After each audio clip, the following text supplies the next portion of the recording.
You know what this video is about, don't you? It's the good stuff.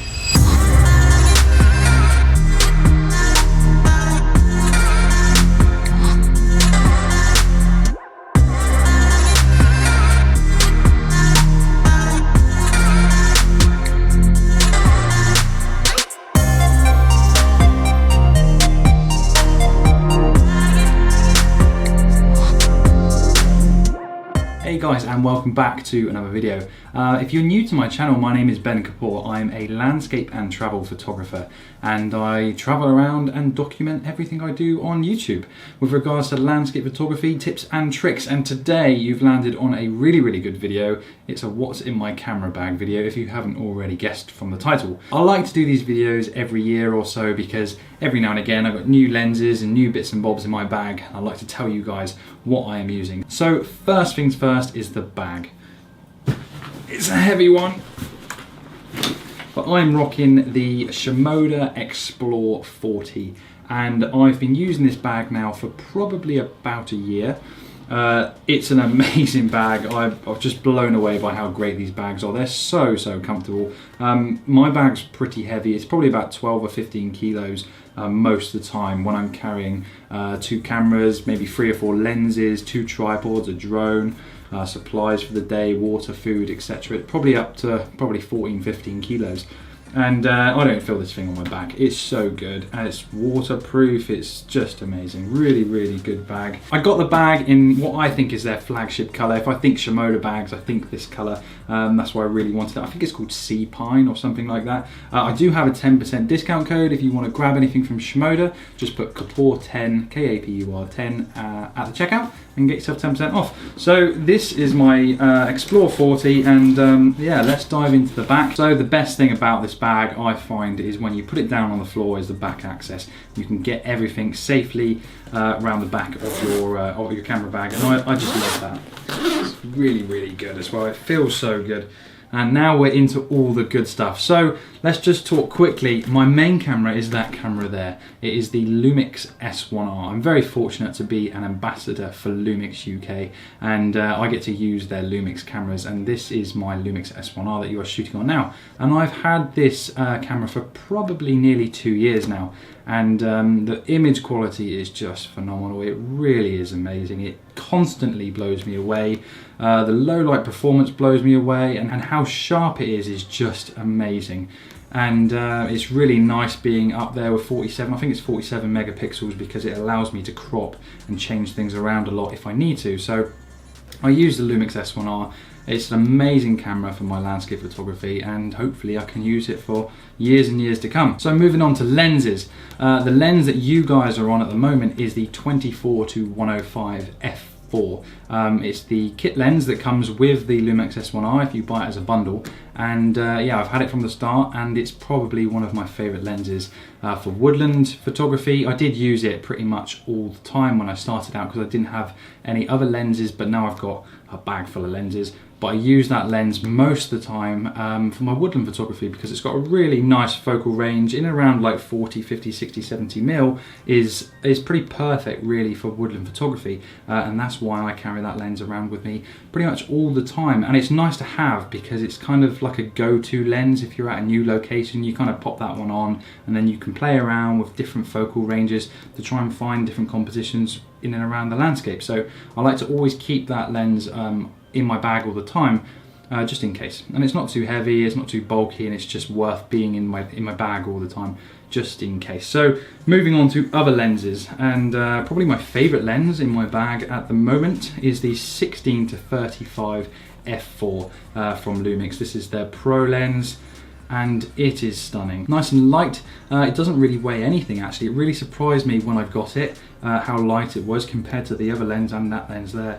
But the quality of the optics is just stunning, and it's really nice being at 16mm, and that's probably why it's my favourite lens, because the unique compositions that you can get when you're using a lens like this or a wide angle lens is just fascinating really. Some scenes that don't necessarily have any potential for compositions, you can soon whack this lens on or other wide angle lenses and start stretching things out and bowing the edges, and all of a sudden you've got images. and that's why it's a firm favourite for a landscape photographer. It's the 16-35. And I must say as well, I use f4 lenses because I am a landscape photographer, and I don't need 2.8s. I don't need faster primes, and if they were faster and they were 2.8s, they'd be bigger, bulkier and heavier. And yeah, I've never needed f4 on my lenses, and I don't think I ever will really for what I shoot. A recent addition, and you'd have seen in my video last week, is the Sigma 50mm 1.4. Now this lens, if you haven't seen that video, go and see that video later on, but this lens is just stunning. Super sharp, razor sharp, even right down at 1.4. And it's just really nice. It's a bit of a unique lens really, but it's really nice to have a 50mm prime in your bag. And also I shoot a lot of events and things like that, and my girlfriend's also an actress, so headshots and bloggers and that sort of stuff, I shoot that as well. So it's nice to have a 50mm prime in your bag that is razor sharp for those sorts of situations. And it does come out with me probably 60-70% of the time. It's not too heavy, it doesn't take up too much room, and it's nice to have in your bag for those situations where you need extra light to be able to come in and hit the sensor when I'm out pre-dawn. That is the Sigma 1.4 art lens. Absolutely stunning, it really is. Probably, I said the 16-35 was probably my favourite lens, or that's probably the lens I use the most, I reckon. But my favourite lens, I think, is this beast, the 70-200 f4 from Lumix. And yeah, this lens is amazing. It goes with me everywhere. It's a big old lamp, but for the images that this thing can capture, I wouldn't ever not have it in my bag. It's always got a space in my bag. The optics are beautiful. It's razor sharp. I don't think I've found an aperture where it's not razor sharp. It constantly blows me away with how sharp this thing is, all the way in at 200mm, and then having the megapixels on my camera, I can crop in and just find compositions within the landscape. It just blows my mind, it really does. And that is why this thing always has a space in my bag. Now recently I've changed the vlogging setup. I did use the Canon M50. It's actually over there. There it is, just over there.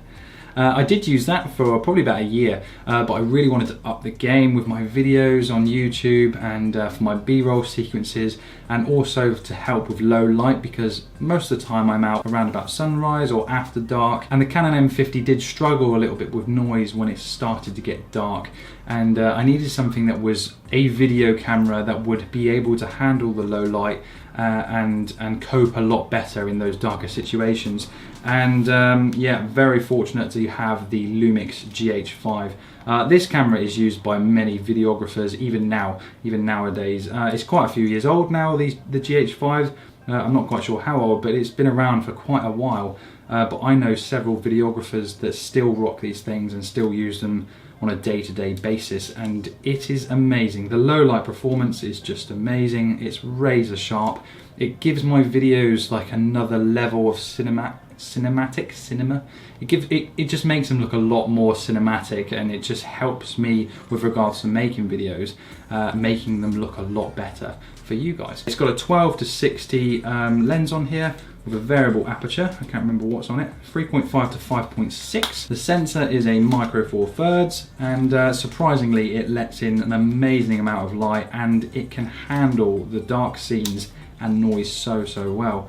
It's a bit bigger and a bit bulkier than the M50 that I used to use, but I'd much rather have the video quality that this thing can produce in my bag in those low light situations than struggle having extra noise and not being able to do it just because I wanted to save a bit of weight. So the Lumix GH5, and yeah, this is my main vlogging camera right now.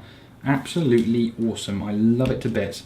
So I still use a drone, although I don't use it as much as I'd like to, because it's always very difficult when you're out and about, when you're shooting and you're filming and you want to get the drone up. It's very difficult sometimes to juggle things around. So I haven't upgraded my drone for quite a while, so you guys will probably already know that I use the DJI Mavic Air. It's tiny, it folds down to nothing. It is just fantastic. I've never changed the rotors on it, I've never crashed it, touch wood. And it's just been brilliant from the day I took it out of the box. It really is a fantastic thing to have in your bag. for a videographer, for someone who does YouTube. It just helps set the scenes when you're in really, really nice places and just tell a story. And that's always what I try and do with my videos, is to try and tell a story to you guys and just bring you guys along with me. And one of the biggest assets in my bag in order to do that and tell a story is this thing. And it is just tiny. Look at the size of it. It doesn't take up much space. It's probably like the size of a lens, really. I store it in my bag straight down, and it's just brilliant. It doesn't weigh anything, and I don't even really know it's there, to be honest. It is just always in my bag. I always try and keep the batteries charged, and yeah, a really, really big asset into my bag. So what else have we got? I've got an L bracket for my Lumix. You're up there at the moment. And yeah, vital really for landscape photography, having an L bracket. If you don't have one, get one for your camera. Filters. So I'm pro partner for case filters. If you don't know what case filters are or who case filters are, what are you doing? As a landscape photographer, these are absolutely vital in your bag, whether you use magnetics like me or you use graduated filters like I used to. If you don't know who they are, there's a link down below. Go and check them out. And yeah, get yourself some case filters, because they are absolutely fantastic. So my set is the 82mm Pro set. All my lenses are 77mm, so I've got the next size up to stop any vignetting at the widest focal length, which is 16mm in my instance, and it wouldn't vignette even at 16mm. Anyway, it's only when you stack, I think, a couple of these filters, you start to get a tiny little bit in the edges, but that's why I got the next size up, just to save that. And in here, it's a lovely leather case. It's so well made and thought out. It just really is. It's nice and slim. It takes up no space in your bag. Most of the time, actually, I just keep it in my pocket or in one of the top pockets of my bag. It's that good and that nifty. And in here, I won't get all the filters out. I'll get one out for you. Is 4 magnetic filters. I have a 10 stop, a 6 stop, a 3 stop, and a circular polarizer. The circular polarizer actually spends most of the time on a lens when I'm shooting, and if I'm ever doing anything that requires me to slow the shutter speed down, I've got a 3, 6, and a 10 stop filter in here for those situations. But I just love it. I love how small it is. I love how slim it is, and it just takes up no space. It weighs absolutely nothing, and the filters are pretty much drop proof and smash proof anyway, and it's just brilliant. They really are fantastic. And yeah, if you don't have case, just drop me a message and let's get you some, because they will change your life, I promise. What else have we got in here? We have my memory card holder thing. It's just a cheapy little thing I got off Amazon, but it's a waterproof, dustproof, shockproof sort of thing. Hard case to keep all your cards in, because I've got several cameras and need several cards, and it's always better to have more cards than have not enough and having to delete photos for the sake of it. So moving on, my vlogging mic is the Rode mic something. I think it's about £45. I've had this thing for 3 years, I guess. It's been in the snow, it's been rained on, it's been... I'm trying to get the dead cat off. There we go. It's only tiny. There we go. And it's brilliant. It really is. All my audio for all my videos, apart from the sit-down ones, are used with this. And it really is brilliant. And using the dead cat helps with the wind noise. Although we do get wind noise when we're out and about, it helps massively with regards to that. And I think it was literally about £45 or £50 off Amazon. And if you want a cheapy mic that just plugs straight into your camera, is a no-brainer. Absolutely amazing. What else have we got in here? We have my shutter cable, a shutter release. As a landscape photographer, we always need shutter releases, although most of the time actually now I just use 2 or 10-second timers on my camera, but for any sort of like movement in waves and I wanted to stand back and leave my camera maybe down there getting a little bit wet, I can just have this and plug it in and then just stand away and just go click, click, click. So it's always worth having one of these in your bag. Again, Amazon, I think maybe £5, £6. If you don't have one, get one, because they really do come in handy, and a lot of people like to use them all the time when they're doing their exposures, because it stops camera shake. In here we have head torch, always out and about before dark, before light. Batteries for my drone, several batteries for my drone. I think I've got 3. And also in the main compartment we have filters for my drone. These are by a brand called Freewell, I think. And in here I think I've got a 3, a 6, an 8 and a 10 stop. I think I only ever used like the 3 and the 6. And yeah, I think they were probably about £60 or something from Amazon. Had them for years, had them for as long as I've had the drone, and yeah, I use them all the time. And they're nice little case, and they just come in handy, and they're just brilliant for those sort of situations to try and get that cinematic footage. And that's all in the main compartment of the bag. It is empty, and look how good the Shimoda is as well. There's a couple of different sections in there, the medium one and a small one, and I kind of configure it to fit all of my gear nice and neatly, and it just, I love everything looking so neat. Everything's got its place. I know exactly where everything is. I just love that. Before I used to be really messy and just chuck everything in the bag, but since having this, it has changed my life. So up into the top of the bag, what do we have up in the top of the bag? I haven't checked in here, so I don't know what's in here. Ah, gloves. Vallerets. If you don't have Vallerets, get some. They're brilliant. Photography gloves, and you can get your little finger out, well, not your little finger, your main finger, and your thumb just like that, so you can use your camera and then put them back in because it's snowing or it's cold. They're really good, really good, really well made, and they're just brilliant. You can put little hand warmers in the top if you want to. I'll drop a link down below. Get yourself some of these. They're absolutely awesome. What else? Chamois. This is a recent addition actually. My best mate Paul, he comes along on my journey sometimes, and he's in my videos sometimes. He thought having a chamois cloth in your bag was a really good idea. When you're out in Scotland or you're just out and about, we've been caught out in rainstorms and snowstorms, and like I was out the other day in the snow, my camera got soaked, and before I wrapped it back up in its bag, take one of these out and dry it, because they soak up water so quickly. It just dried in seconds, so I just run this over my camera, all around the little buttons and stuff, run it over the GH5 and my lenses, and also the bag quickly or whatever, and it just soaks it all up, and it's just fantastic. So it's just a chamois, just a normal chamois leather. It's brilliant, absolutely brilliant idea. What else we got in here? Blower, self-explanatory, to blow stuff out of your lenses and your sensor to make sure you don't get rubbish in there. Remote for the drone. Cloths everywhere. I don't have a home for cloths, they kind of just live everywhere. Spare Arca Swiss plate, lead for the drone to attach to my phone, cloths, and some snacks just in case, just a couple of little bars, because you never know when you need some sugar. What else we got in here? And just a spare battery for my Lumix. So I have 2 batteries for my Lumix S1R, and I have 1 battery for my GH5 and 3 batteries for my drone. I should get another battery actually for the GH5 when I'm out and about filming. But yeah, 2 batteries for my S1R. And that is pretty much it.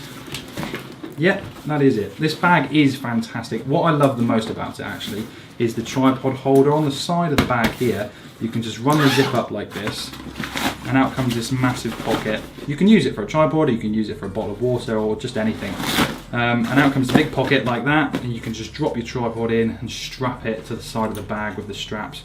It just makes everything so neat and tidy, and then it can just fold back in just like that when you're finished or when you are using your tripod. And that is my camera bag for 2021.